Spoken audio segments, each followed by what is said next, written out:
প্রিয় একাদশ ও দ্বাদশ শ্রেণীর শিক্ষার্থীবৃন্দ, দেখো আজকে আমরা একটা মোস্ট ইম্পর্টেন্ট একটা অঙ্ক নিয়েছি। অঙ্কটি পরীক্ষায় আসবেই, 100% গ্যারান্টিযুক্ত।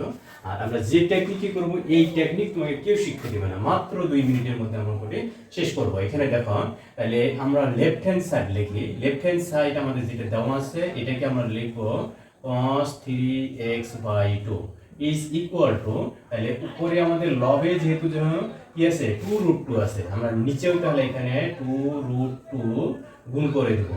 তাহলে এখানে লেখো 3x/2 ইজ ইকুয়াল টু, এখন তাহলে দেখো এখানে আমাদের কি আছে, রুট আছে, তাই না?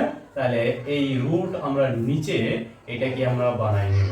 তাহলে 2 এর উপর স্কয়ার মানে কত, 4, আর 2 এর √2 এর উপর স্কয়ার মানে হলো 2, আর এইখানে তাহলে আমরা লিখি cos স্কয়ার 3x/2।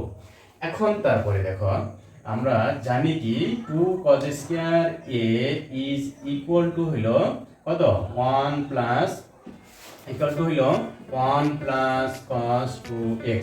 এই সূত্র আমরা বসাই দেব। তাহলে এখন লেখো 2√2 নিচে লেখো, তাহলে √4 ইন্টু 1 প্লাস cos, এখানে তাহলে 3x/2 আছে, এটা তাহলে কি হয়ে যাবে, এখানে শুধু হয়ে যাবে 3x। কারণ হচ্ছে এই যে এখানে আমাদের 2 আছে, এই 2 এর সাথে এই 2 কেটে দিলে আমাদের শুধু 3x থাকে। এখন তারপরে তাহলে লেখো 2√2 নিচে এটাকে আমরা গুণ করে দেবো, এখানে হলো 4 অনুরূপ। আচ্ছা, এটাকে আমরা আগে গুণ করে দেই, 3x এটা লিখলাম। এখন তারপরে আবার লেখো 2√2 নিচে হলো আমাদের এখানে কত আছে, 8 প্লাস 8 cos 6x আছে। তাহলে এখানে আমরা 4 লিখি, আবার রুট ওভার দিয়ে আগেরটার মতো করে নেব।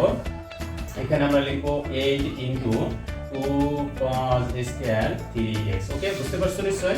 তাহলে এখানে দেখো 4 এর উপর স্কয়ার মানে কত, 16 কে আমরা লিখলাম 8 ইন্টু 2, আর cos এর উপরে স্কয়ার আছে। তাহলে এখন সিমিলারলি আমরা এই সূত্রটাই বসাই দেব। তাহলে 2√2 নিচে হলো, তাহলে এখানে লেখা যে 4 প্লাস এখানে 8 ইন্টু 1 প্লাস cos, এখানে 3x আছে, তাহলে এখানে আমাদের কত, 6 এসেছে। তাহলে এখন আমরা এটাকে গুণ করে দেব, তাহলেই কিন্তু আমাদের আনসার হয়ে গেল। এখানে লেখো 8 প্লাস 8 cos 6x।